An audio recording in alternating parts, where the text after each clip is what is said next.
Alright, YouTubers, got another unboxing video. So this is going to be my first Micro ATX B460.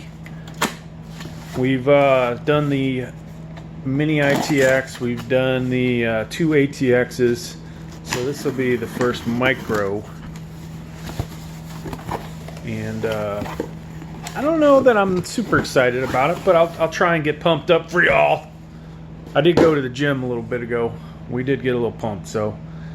Oh, sorry, I was wrong. This is not B460. This is H410M-A Asus Prime. I think this is about 80 bucks. You know, one of the cheaper motherboards you'll be able to get. Of course, 10th gen LGA 1200. All right. So, just in case you ask, this is not compatible with 8th and 9th gen Intel, okay, or anything before that.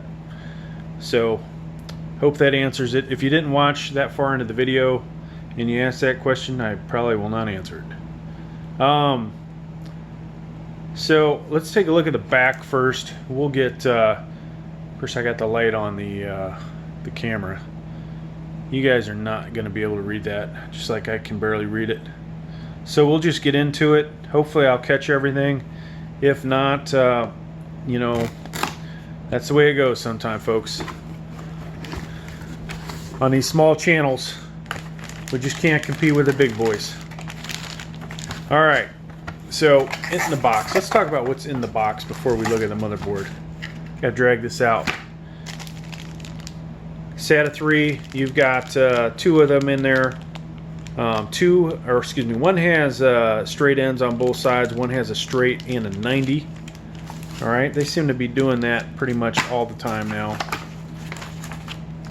Manual, not really that impressed with Asus's manuals, but at least they are bigger. I will say that, right? Not thickness wise, but width wise. So here's some of the specs.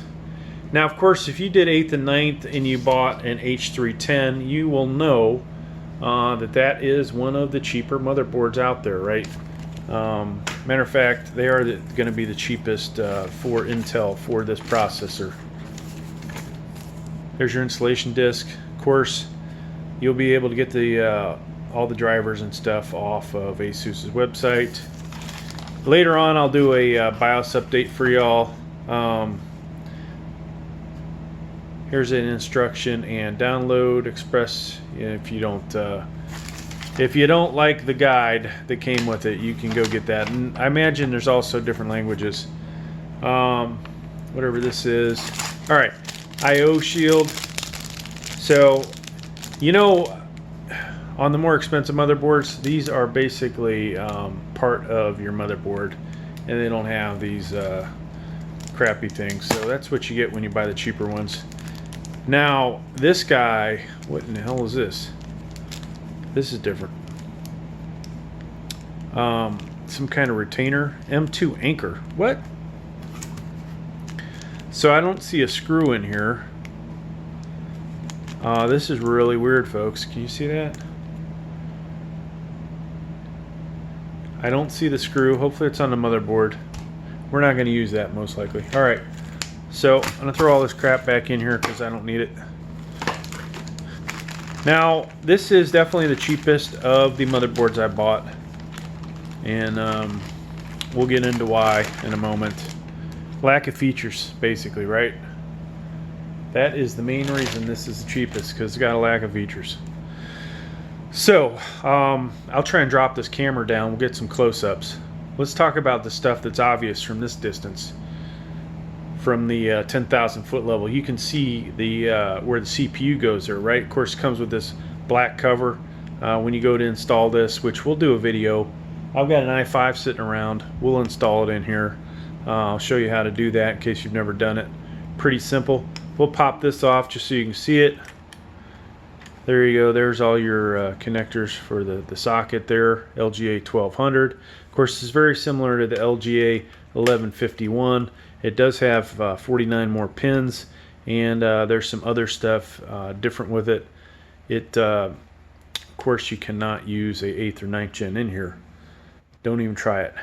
DDR4 RAM slots, only 2 of those. Don't know offhand what the max RAM is on this on this puppy. Probably I'm thinking 64 gigs, 232 sticks, but I could be wrong, and maybe we'll refer to the manual by the end of this. Your 24 pin connector coming from your power supply.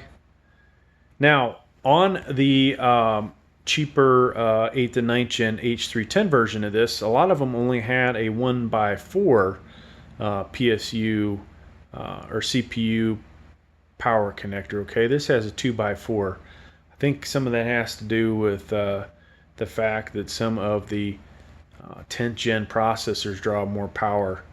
I have not looked to see which CPUs are compatible with this. Of course, you're not going to be able to overclock on this, so you're not really going to buy a i7 10700K or an i9 10900K and use it with this motherboard. Some people might, but that might be why they went with the 2x4.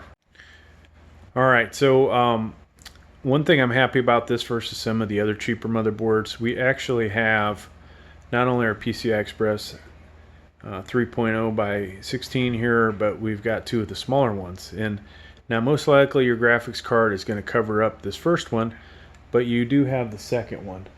Now this one is a bit on the dinky side, so there's a good chance you're kind of limited on what will work with this. So that's kind of a negative. Offhand, I can't remember which one's bigger, but you know, if you want to have an additional solid state drive, you may not be able to do that. Let me pause a second. Alright, so this is a PCI Express card to expand your solid state storage, and you'll see that this is too big to fit in there. Wi-Fi cards will work though, okay? Alright, so I did check the manual. 64 gigs is the max. Now, whether you can actually overclock your RAM like in some of the other motherboards like the Z490s, I'm not really sure. The max RAM speed it shows is 2933, and so I imagine if I put my 3000 megahertz in there that it will top out at 2933 once I hit the XMP button. Yeah, I usually don't fine tune the other stuff in there, but we'll find out hopefully.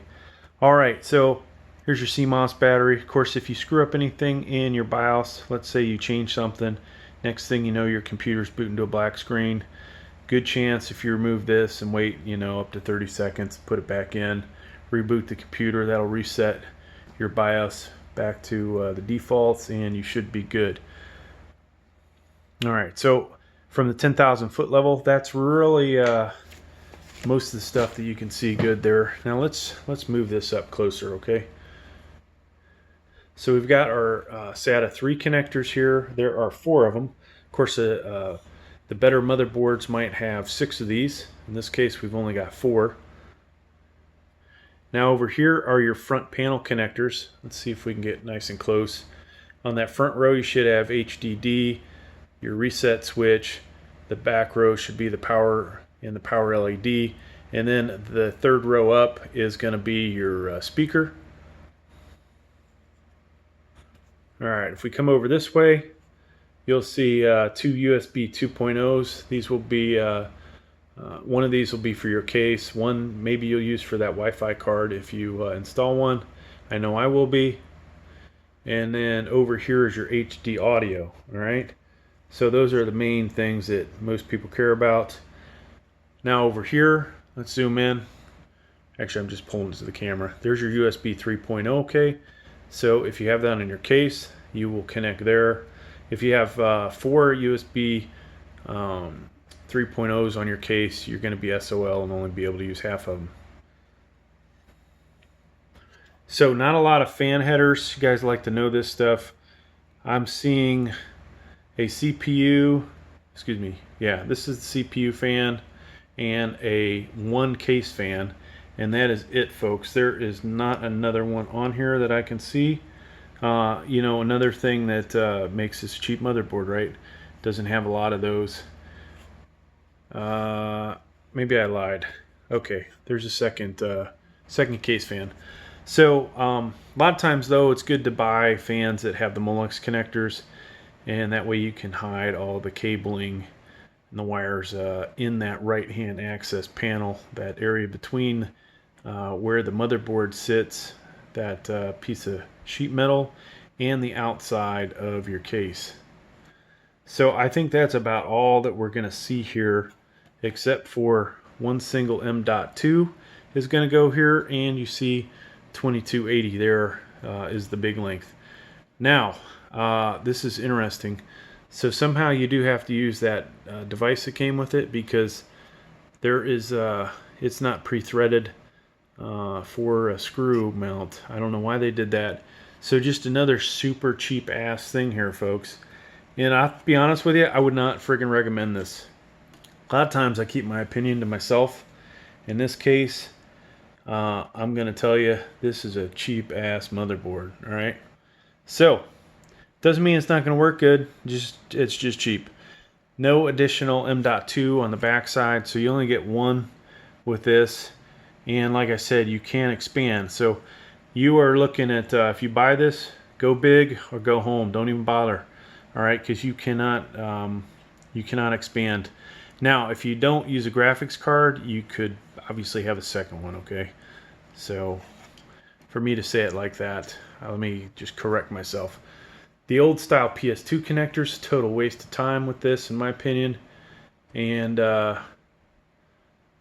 you've got, we ain't even going to talk about this old crap here.